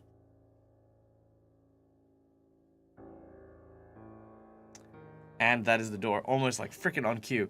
All right, as it's approaching, what I'm going to get everyone to do is just before the postie arrives, I'd like for everyone to just play out a scene. You guys are sitting around a campfire enjoying breakfast. Maybe discuss where each of you guys are at in terms of like, what are your goals? What are your hopes? What are your expectations once you enter the Cinderlands? You know that you require the help of the Shoanti tribesmen in order to help find information, but they do not like outsiders. What is your plan once you arrive? Also, hi, Tabletop Misfits. Nice to see you. Welcome. Okay, I'll be right back. Well, The scene is yours. Quinn, the Shoanti seem to really like you. Do you have friends in this specific tribe? None other than Thousand Bones, who we all helped. But I had a great deal of respect for him, and I think he'll feel helpful towards us, if not friendly. Yeah, I'm really hoping that as well, because I think that's pretty much our only in, is that relationship. You know, he knows that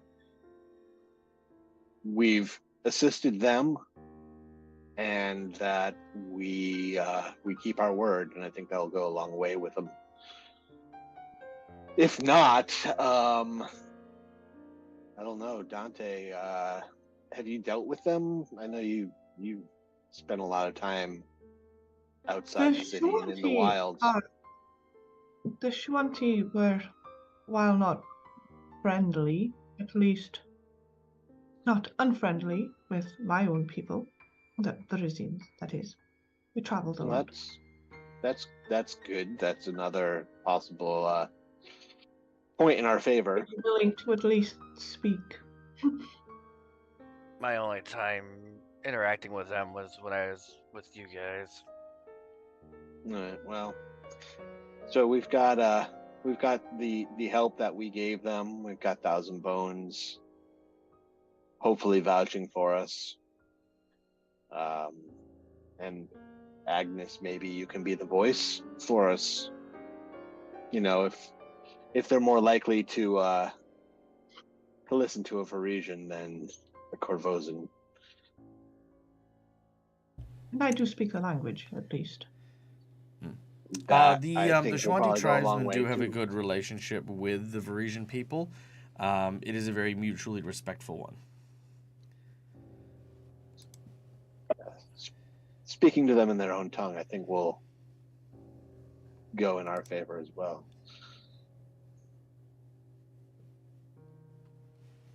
All right. What can you tell me about this tribe? I've never really interacted with anyone. All right. Anyone who wants to can make a society check to know about the Shoanti tribe of the Axe.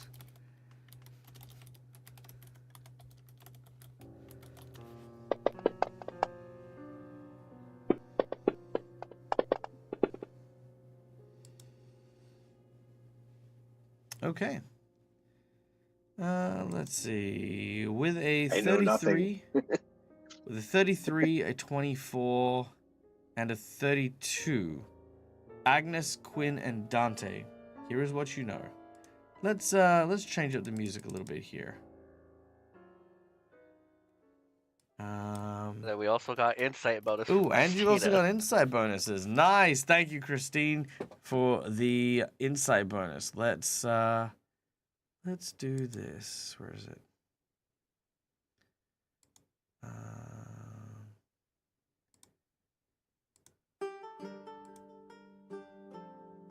Sure, why not? Okay. So, what thou knows about the Shoanti? One cannot speak of the Shoanti without first understanding their origins. A nomadic tribe of people native to the Storval Plateau and the Valashu upland regions of the Varisian countryside.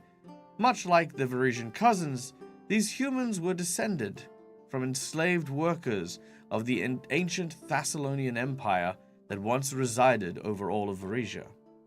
However, since the time of their enslavement, they have fallen into smaller tribes and have developed a unique and advanced culture entirely of their own.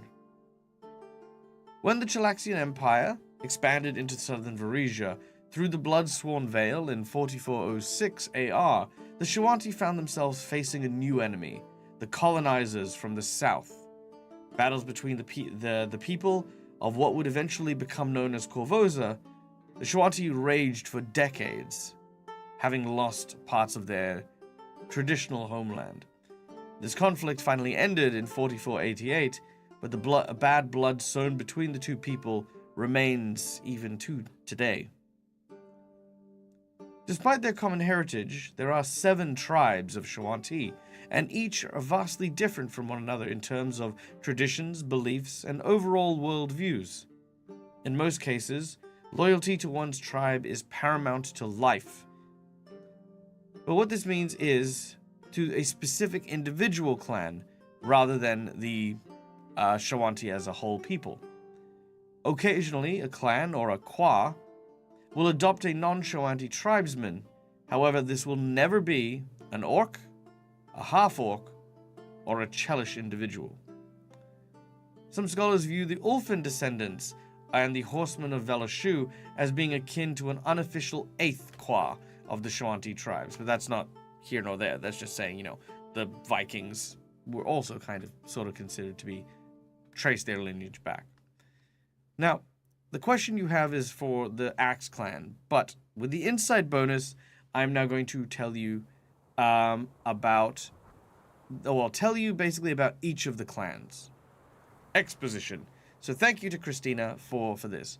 Now, I will give you this information. I will post it to my players on Discord so that you guys will have it on hand anytime you need it. But I will, yes, read it out, and I don't expect any of you to memorize this. All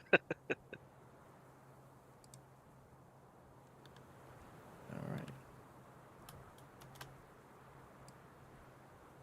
There we go. Okay. Those are the clans. So, starting with the Moon Clan. The Lunria Kwa are said to be among the best archers of the Shoanti people, traveling under the bright Storval moon and hunting by the illumination of the stars. The members of the Moon Clan recognize that a well-aimed arrow is effective, if not more so than a whole band of raging barbarians. The Shadakwa, this is the Axe Clan, the one that you are heading towards, make their home in the cliffs and vales of the Kalfanak Mountains in the western side of Varisia. A hardy, proud, seafaring people, the Shadakwa are mistrustful of outsiders and tend to attack intruders on sight if they are not of Shoanti heritage. The Shadakwa have virtually no interactions with any towns, including the nearby town of Riddleport, in which they perceive the settlement as dishonorable, untrustworthy, and fraught with criminals. The Shirikirikwa. The Shirikirikwa of all the Shoanti tribes is the Hawk clan and possess the strongest affinity for animals, learning from the beasts to whom they share the land. The Hawk clan is probably the most peaceful of all the Quas and serve as emissaries between themselves and the Chalaxians in the south. The Shundakwa, the Spire clan. While the Shirikiri are skilled diplomats with outsiders, members of the Shundakwa act as go-betweens among the Shoanti clans. Their primary ambition is to see the Shoanti eventually united as a single people, despite their differences that separate them into the 7 clans. The Sklakwa, the Sun clan, is the most xenophobic clan. They are fierce and powerful members and almost constantly at war. Whether they fend off orcs from Belkzen or Chelish from the south, the Sun Clan has learned to use the heat and fire of the Cinderlands as a weapon as much as any other. The Skoanqua. Now, this is where you guys are heading currently to speak with Thousand Bones, because this is the Skull Clan. Life among the Skoanqua revolve around death, whether they are fighting against undeath, acting as guardians for the deceased among all the clans, or tracking the oral history of the Shoanti people. The enigmatic members of the Skull Clan are an enigma which sometimes trouble even the most understanding of their fellow Shoanti. So this is why you're after these guys, is because they may have the history about the fallen dragon as well. Lastly, we have the Tamirqua, the Wind Clan. Members of the Tamirqua are among the most territorial of the Shoanti people. The Wind Clan makes its home in the mountains of the northern side of Arisia, and may God help anyone who tries to threaten these areas. And that is the clans.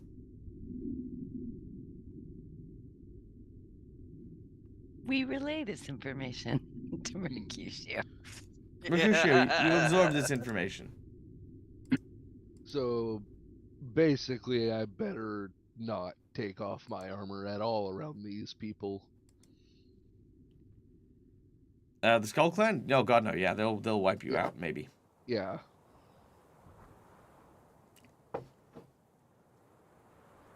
All right. Well, after a hearty breakfast, we return now to the rider heading in your direction.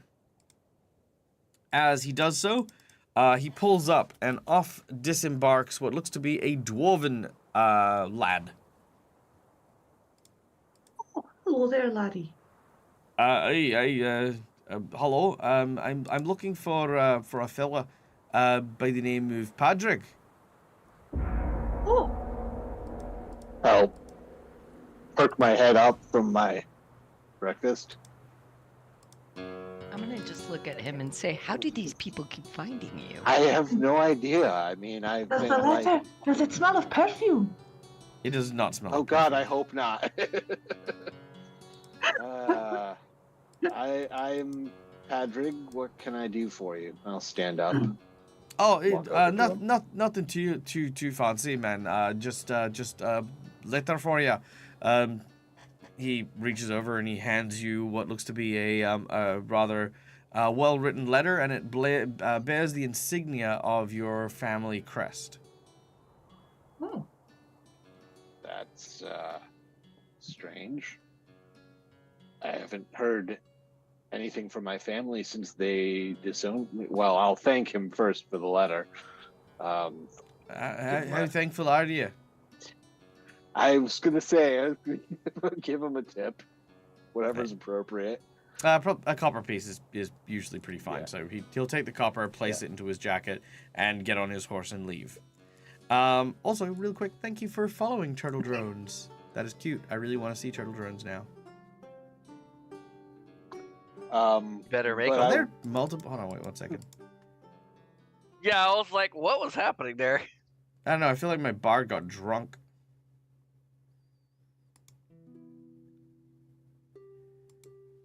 Okay, cool. Carry on. So I'll hold the letter and just kind of look at the seal and be like, I've had almost no contact or communication with my family since my father disowned me and kicked me hey, out. I know you're famous now. Yeah, but It's true. Perhaps they've reconsidered. Mhm. that's Now not maybe they really think you have more something- influence than they do. It's not really something that my father would do, would be reconsider an action like this. Padraig goes and kind of rubs over his ears. This was really the main reason. I know I haven't really talked about my family life, but I've always been able to pass, and it wasn't really until the whole being framed for murder thing that it came out that I'm a bastard. My father is not an elf. My mother is not an elf. They're both human. Needless to say, it was not a pleasant time in my life. And whether anyone thinks it's fair or not, I took the brunt of the blame for who I am and was shown the door and told not to come back, and that I was disinherited and I was no son of his, which I guess, technically I'm not. So, technical point for that. But At this point, I wasn't Agnes really has just happy about that. enveloped you in this massive hug, and she's going, "Oh, you And- poor wee Oh, man." I mean, this was half a decade ago. I mean, I've made peace with that, and moved on. The only one who really even knows how to get a hold of me would have been my sister. She's the only one I kept in contact with. But just look, I mean, there's nothing to do but open it and see what it is. And I'll crack the letter open, break the seal. All right. As you do so, inside are actually two letters. One, as you open it, is a letter from the Academy of Arcana and the Academy of Arcana in Korvosa. It says, what was your real name again? Your character's real name? Oh God, we got to remember what this was. Did I write that down? Did you write that down? Let me check my notes. Maybe. It was in the old notes. Yeah, it was in the old notes, and I don't know if I have it in. Well, let's The old make. note has gone out of fantasy ground now. Well, when we figure it out, we'll come back to it. But it uses your real Right. names, and it says, "Dear so and so, we at the Academy of Arcana are pleased to inform you that your suspension from our curriculum has now officially been lifted, and will welcome you with open arms in the coming new school year. We hope to see you for the remainder of your course and have you graduate with honors upon your completion. Good luck, young student. Yours kindly, Headmaster Ambrosius." Patrick will just kind of scoff at this. Oh, how nice! Yeah, this is not political at all. You also And know that you so weren't timely. you also know that you weren't suspended, you were expelled. Right. And they're Right. just trying to Yeah. pass it off as we were just suspending you. Yeah, it's this is a little too late. Suspension. Grab the letter, throw it in the fire. Just, fuck. Yeah, pretty much. Actually, I will use. Can I burn it with prestidigitation? Done. Just- Yeah. Have it burst into flame in my hands. Easy. I know enough magic. I don't need these guys anymore. All right. The I will second take letter. the other one out. You're a wizard, Patty. Love that. It's really funny too because a dwarf on a motorcycle came and gave it to you. Anyway, so all right. The second letter, however, comes from your sister. You take a moment before you read it. And I'm going to try this, and if it sounds like shit, let me know. Dun, dun, dun. Patrick. That's what you go by now? I'm sorry, it's been far too long. I heard the news of your success with your friends. We have a lot to thank you for. I wish that father and mother could have expressed it. Could have told you how proud they were of everything that had been happening and how steadfast you've been against it.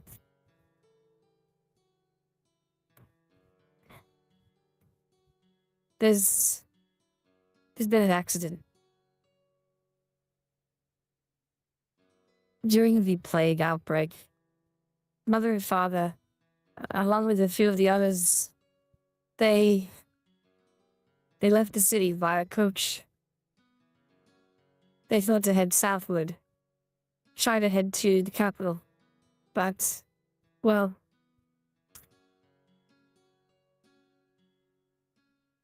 they didn't make it. Their wagon was found crashed over a cliff. Mother and father are dead.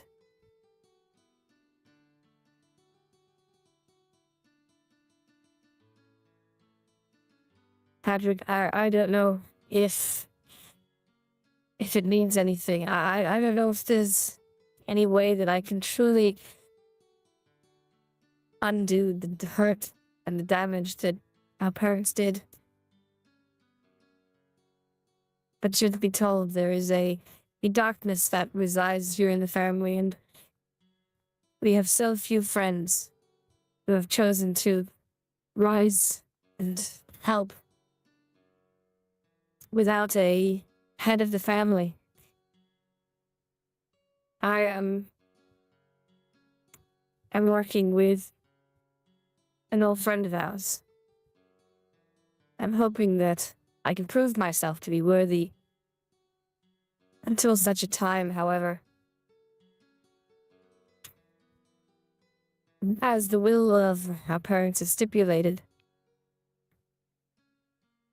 the house and the lands and the grounds in which it's on have been bequeathed to me and my husband.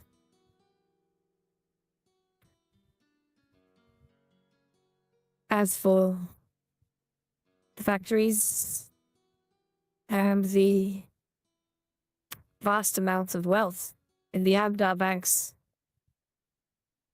Father left it all to you. Everything. I don't know what that means for you. And if I know you as well as I think I do, I can't imagine you spending it. But know that if he were alive today, it is proof that he never gave up on you. That he always saw you as a member of the family. Despite the venomous words he used, he never gave up, feeling as though you were destined to be here at home with us. It's just too bad that the stubborn old man died before he could say it.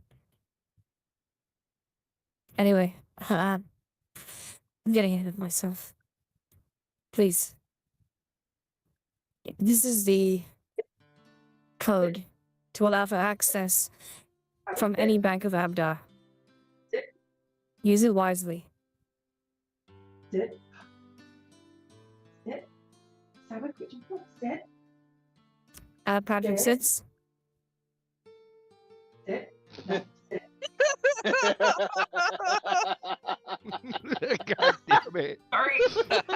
Holly mute. I tried so hard not to laugh, but so is everybody else. No, that was legitimately funny. I mean, That was kind of funny. Okay. So yes, that was what the letter entailed. Also, by the way, does anyone notice that the little path that we've taken almost looks like it's like a thing of me like sitting down here? I was Oh my noticing goodness. that actually. Like the Hitchcock silhouette. Look, it works. Yeah. Oh my god. Anyway. Jag You silhouette. did that on purpose. All right. No, of course not. Patrick will fold the letter up and stick it in his coat pocket and just kind of sit down. A complicated expression on his face as he tries to process this. Bad news? My parents are dead. Patrick, I'm so sorry. I'm not really sure I'd resigned myself to never seeing them again. So in a way, they already were dead, but they were still alive. If that makes any sense? I don't know if that makes any sense, but No, I mean, it does make sense though, Barry.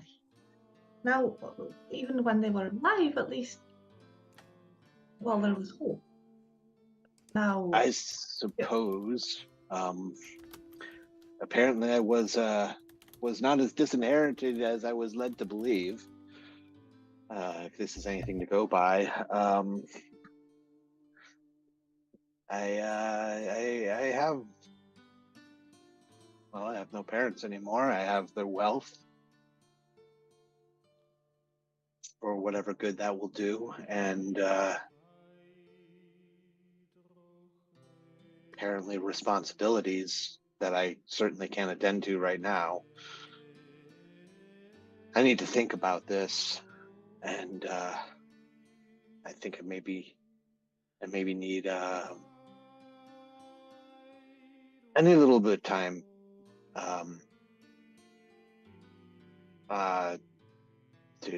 to ponder over this and process, if you guys don't mind. I need to do something. I need to do something with my hands. And Patrick's going to get up and go start investigating the wagon again. Magical tinkering, crafting, set his mind at ease, and see if he can get the pie shooter to change flavors, because he doesn't really like cherry all that much. You can get Yay. apple or peach or raspberry or something, something better. All right. You make your way over to the wagon, which, for those of you who don't know, was a chat donated item, which is a giant picnic basket that has a pie launcher. So you make your way over and begin to tinker with the magic and the mechanisms that make up this thing. The other members of the group sort of give you a little bit of space. There's a certain heaviness that's in the air, especially surrounding this news that your parents have, of course, been lost to you. But there's still so much at stake here, so many other things, and, well, in a little bit of time, you do manage to all, fully healed and rested, get upon your wagon, and begin to make it to the town of Abkin. You will arrive this evening. But before we do that, let's take a quick moment to welcome in our dear friends from Dice Legends! Vahid, you bloody beautiful legend, you. How are you bloody legend? I hope you're doing well. I hope you and your entire cast had an amazing, safe, and wonderful holiday season. If you haven't checked out Dice Legends, they are an amazing group of New Zealand TTRPG content creators.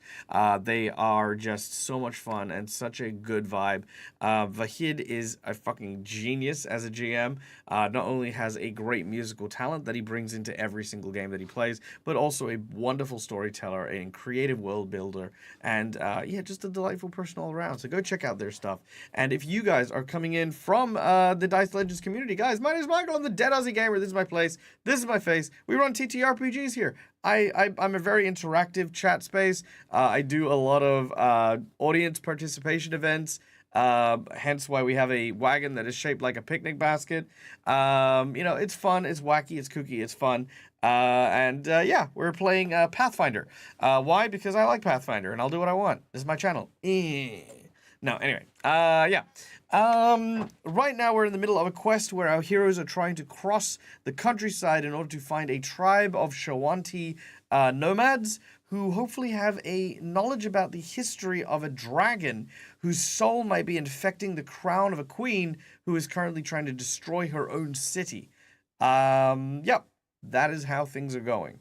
Now, I'm going to give you guys one option here as you get ready to travel. Now, right now you've set your sights on Abkin, which is a small fishing town. There are, it's a very free town, should we say. There's no, police force, there's no, massive law and order, but it's very family-orientated. There's lots of people here who know each other and the like. There is, however, Yanderhof, home of the giants. And Yanderhof, the Yanderhof city, is more of a city than Abkin will be. You'll get more supplies, you'll get more stuff, but it is obviously dangerous in the sense that you will be a lot smaller than the creatures there. This is our last opportunity, should you wish to side to Janderhof, if you wanted to. Otherwise, we are going to continue onward to Abkin. Well, we have the thing at Abkin to get us a free ride, if I remember The correctly. ferry. You Yeah. do have the ferry ticket. Yeah, I think that makes the most sense, to be honest. Unless there's something like really beneficial in Yanderhof, like No, I not don't at see all. any reason. Then And we do I have don't- Badham if we need reprovisioning. that True, is true. correct. Yeah, so I don't see any reason not to go to Abkin. Hop the ferry, take the river, All right. and we did agree to deliver this cargo. Dang it. I was hoping you'd forget about that. Okay, yeah, there you go. Done. Not gonna lie, I did forget about the cargo. All right. No, I just know that we're going to get arrested for transporting something into Abkin that we shouldn't. Don't get ahead of Oh, my not plot. Giving him ideas. Thing. You're giving him ideas. Okay, look. I'm going to be the first one to admit that was a good idea, and I'm totally stealing it. At least now we're ready for it. Are you, though? Okay. Bear with me for 2 seconds. I just need to grab this real quick. Yes. Yes.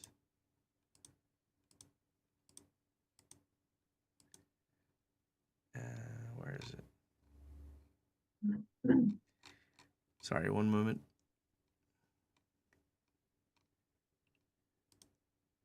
Yes, here we go.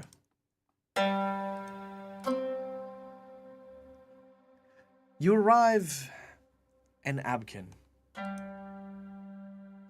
It is a quaint little place.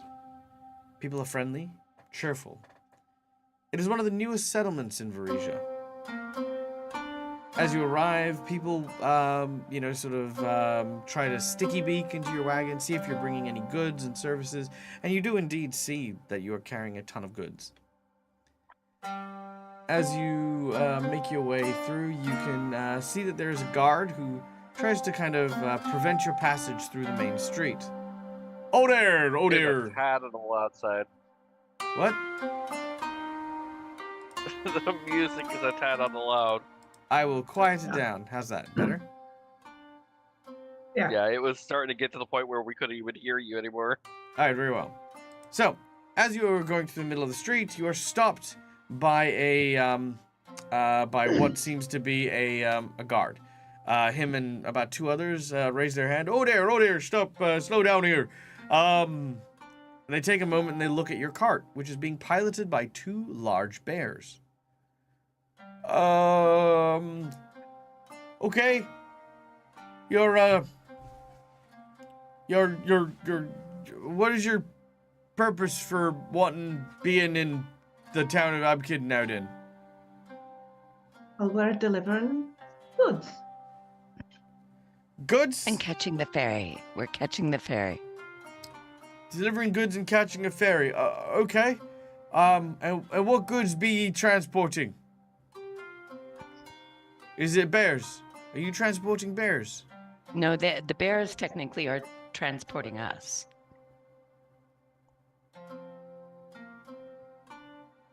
Well then, what is you transporting? The mayor, is it goods from the mayor of, what was that town? It You was, guys remember? it's the one that's right behind. Yeah, Harse. There it is. Harse. The mayor of had to Hearst. had to wait for that to There you go. move All right. out of the way.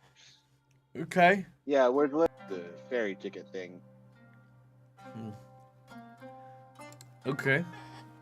All right. Yay! There we go. We're back. Okay. Sorry, we had the 2 hour and 4 minute blip. All right. He hears that you're delivering cargo to Kayamaga, and he says, "All right, we're gonna have to inspect your cargo, then." Seeing as no one has said anything, I will go about that as an acceptance of what. is it normal practice for like guards to be able to inspect cargo kind of thing? Is it? Yeah. It is normal practice. They won't do it for everyone, but these guys look at you guys quite suspiciously. Mostly Are because you're riding around in a picnic basket driven by bears. And they're still standing at a distance, right? For now, yeah, but they are going to be moving forward. I'm as gonna they- hit the button to make the whole picnic basket flame. Oh my gosh, it's acting up again. I am so sorry. I'm sure we can fix it, but we should probably get this out of town right now. It's a hazard. They begin to like, oh my god, oh no, it's on fire. Make a bluff check.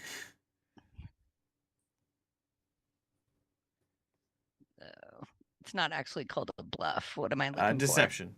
Sorry. That's what I figured. Description. I'm not as good at that. Should have had Holly do it. All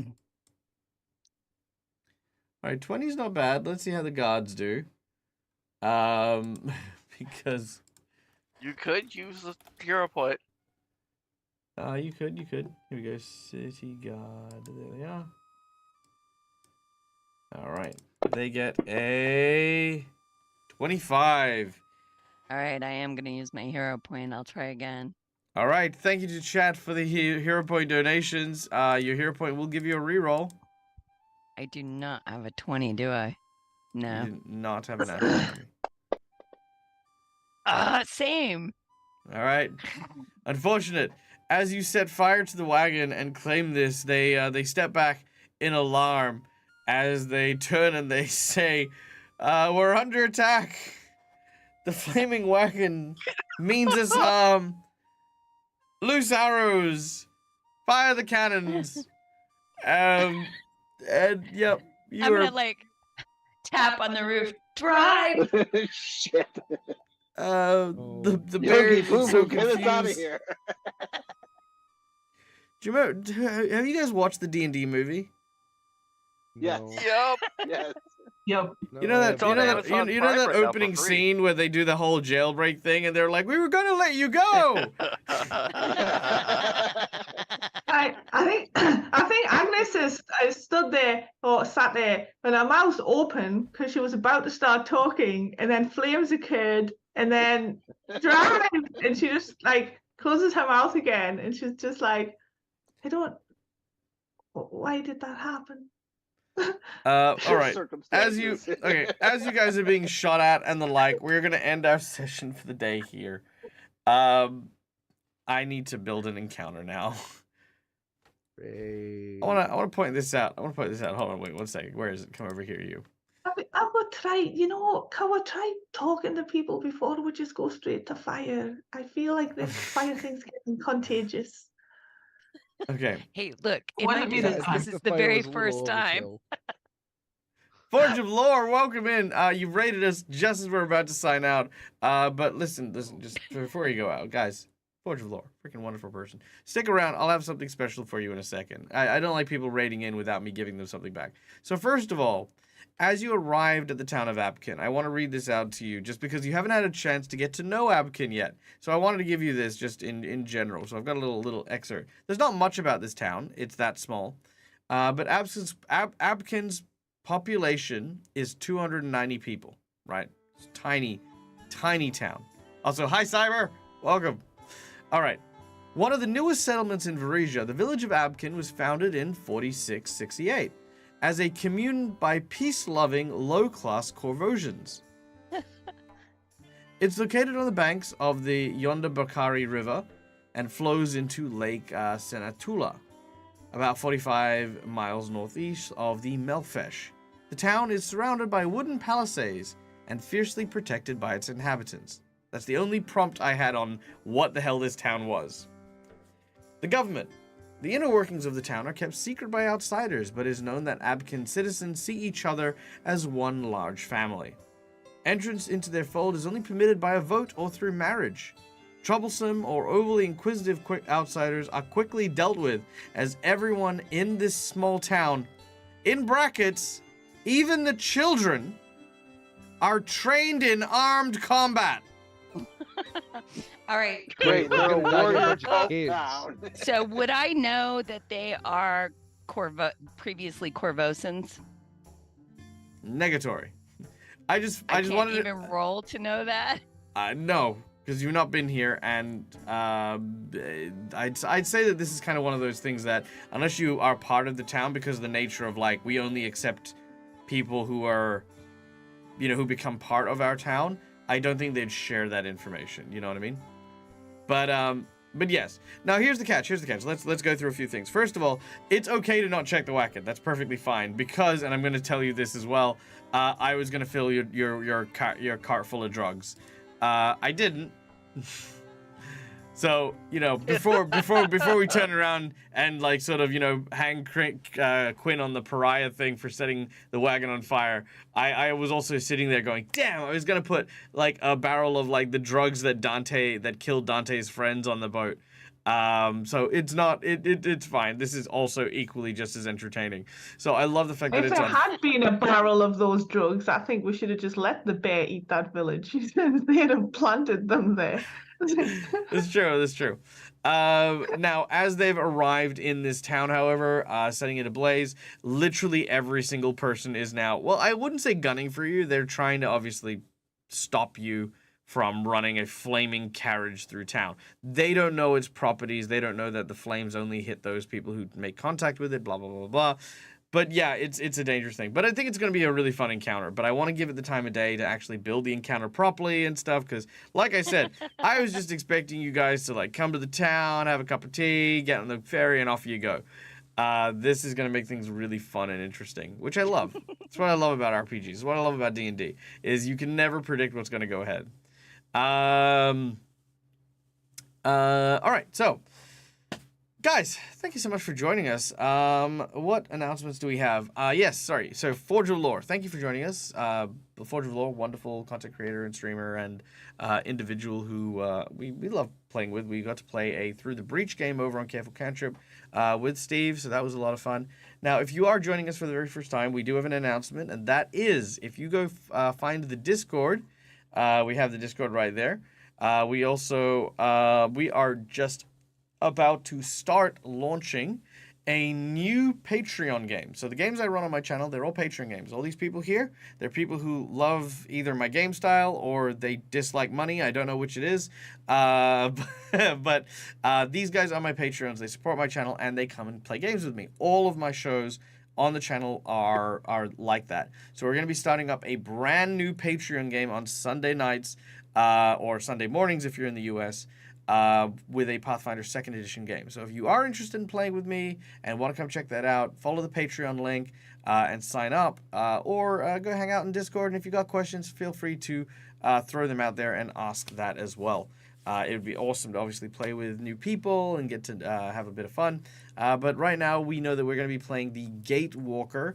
Got to remember to keep saying Gatewalker and not Gatekeeper adventure path there. And as a sneak preview for our raiders, because like I said, whenever someone raids, I do like to give them a little bit sneak preview for my raiders. Here is the overlay that I've currently built for our Sunday game.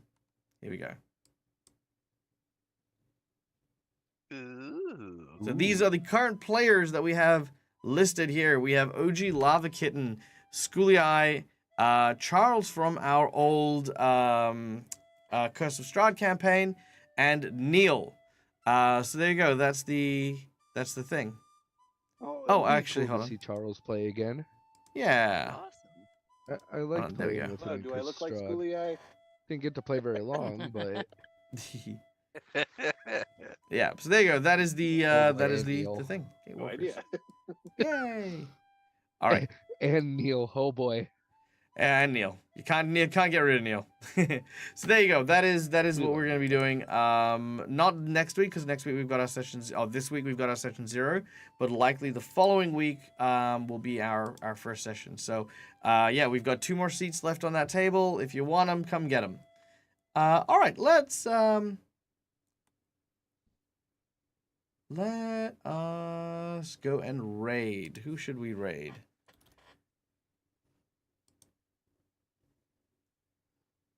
His close to trouble. That's true. Yeah, pretty much at that point. McClover, it would be awesome to have you at the table, dude. Like, I'm not even joking. Would be incredible. I would love to have you and Schooly out on the same table. Okay, let's see. Who is Twitch streaming right now? Who is doing stuff? Hey, Classic Sam, thank you so much. Mwah, you bloody beautiful person, you. I hope you're having an amazing day. I hope you're having an amazing time. I hope you are amazing. Flat out, just you're amazing. La da da da da da da. Who do we want to raid? Man, Knights of Silver Moon. We do like the Knights of Silver Moon. It looks like they're the predominant people that are doing some stuff. Everyone else is Baldur's Gating it. All right. Let's see. Yeah, let's raid the Knights of Silver Moon. I mean, we normally raid Scarlet, but Scarlet looks like she's up to some stuff at the moment. Not sure what it is exactly, but here we go. We're gonna raid the Knights of Silver Moon. Oh no, it looks like they might be wrapping up. Okay, hold on. All right, we are gonna go to Scarlet then.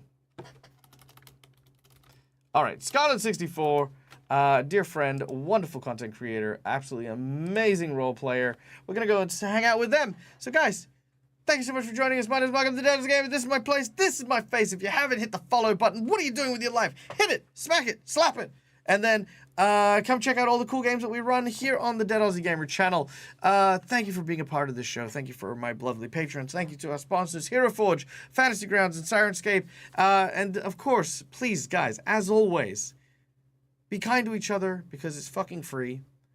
Take the time in whatever day or night it happens to be to do something that brings you specifically joy. Whether it's, patting an animal or Googling cute cat videos, or if you're like me and you're a bit fucking morbid, those near miss videos that you see like from people where you get to see like a car like miss a child by like 2 inches, but this dude like a fucking champ like barrel rolls a child out of danger and you're like, oh, right? Whatever brings you happiness, right? Go fucking do that. And until we meet again, from us to you, game hard or die trying. Bye, folks! Bye. Bye. Side note, I feel like I secretly let on like a little bit about me, like, that like, it's like a little weird tidbit. If you guys forget about that tidbit, I'm cool with that too. Okay, we're going now. Bye.